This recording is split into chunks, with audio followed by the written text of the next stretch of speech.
Hello friends, ಎಲ್ಲರಿಗೂ ನಮಸ್ಕಾರ. ಇವತ್ತು ಒಂದು ಸಾಂಬಾರ್ ರೆಸಿಪಿ ಹೇಳ್ಕೊಡ್ತೀನಿ. ತುಂಬ ಚೆನ್ನಾಗಿರುತ್ತೆ. ಇದಕ್ಕೆ ಯಾವುದೇ ರೀತಿ ತರಕಾರಿ, ಸೊಪ್ಪು, ಕಾಳುಗಳು ಬೇಕು ಅನ್ನೋ ಅವಶ್ಯಕತೆ ಇರಲ್ಲ. ಇದು ಆಲ್ ಇನ್ ಒನ್ ಅಂತಲೇ ಹೇಳ್ಬಹುದು. ಅಂದರೆ ಮುದ್ದೆಗೆ, ಹಾಗೆ ಅನ್ನಕ್ಕೆ, ಚಪಾತಿ, ಪೂರಿ, ದೋಸೆ, ಇಡ್ಲಿ ಪ್ರತಿಯೊಂದಕ್ಕೂ ಸೂಪರಾಗಿರುತ್ತೆ. ರಾಗಿ ಮುದ್ದೆಗೂ ಚೆನ್ನಾಗಿರುತ್ತೆ.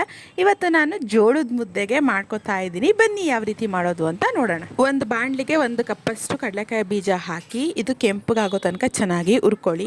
ಆಮೇಲೆ ಖಾರಕ್ಕೆ ಅನುಗುಣವಾಗಿ ಹಸಿಮೆಣ್ಸಿನ್ಕಾಯಿ ಅಥವಾ ಒಣಮೆಣ್ಸಿನ್ಕಾಯಿ ಒಂದು 3 ತಗೊಂಡಿದ್ದೀನಿ. ಇದು ಡ್ರೈ ಆಗಿ ರೋಸ್ಟ್ ಮಾಡ್ಕೊಳ್ಳಿ.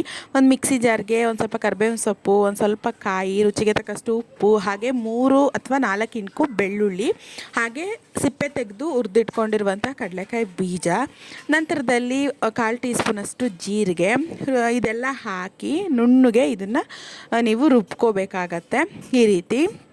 ಇವಾಗ ಅದೇ ಬಾಣಲಿಗೆ ನಾನು 1 ಸ್ಪೂನಷ್ಟು ಎಣ್ಣೆ ಹಾಕಿದ್ದೀನಿ. ಅದಕ್ಕೆ ಆದ ನಂತರ ಸಾಸಿವೆ, ಜೀರಿಗೆ, ಉದ್ದಿನಬೇಳೆ ಕಟ್ಟುಮ್ ಅಂತ ಮಧ್ಯ ಸಿಗುತ್ತೆ, ಚೆನ್ನಾಗಿರುತ್ತೆ. ಇದಿಷ್ಟು ಹಾಕಿ ಗ್ಯಾಸ್ನ ಆಫ್ ಮಾಡ್ಕೊಬಿಡಿ. ಸೊ ಇದು ಆರಿದ ನಂತರ ಇದಕ್ಕೆ ಅರ್ಧ ಈರುಳ್ಳಿ, ಹಾಗೆ ಹಸಿದಾಗಿರುವಂತಹ ಕೊತ್ತಂಬರಿ ಸೊಪ್ಪು, ರುಬ್ಬಿರುವಂತಹ ಮಿಶ್ರಣ ಹಾಕಿ ತಿಕ್ನೆಸ್ ನಿಮ್ಗೆ ಎಷ್ಟು ಬೇಕೋ ಅಷ್ಟು ನೀರು ಹಾಕ್ಕೊಂಡ್ರೆ ಪರ್ಫೆಕ್ಟ್ ಆಗಿರುವಂತಹ ಸಾಂಬಾರು ರೆಡಿ ಆಗುತ್ತೆ. ಒಂದ್ಸರಿ ಟ್ರೈ ಮಾಡಿ ಹೇಗಿತ್ತು ಅಂತ ತಿಳಿಸಿ. Thank you.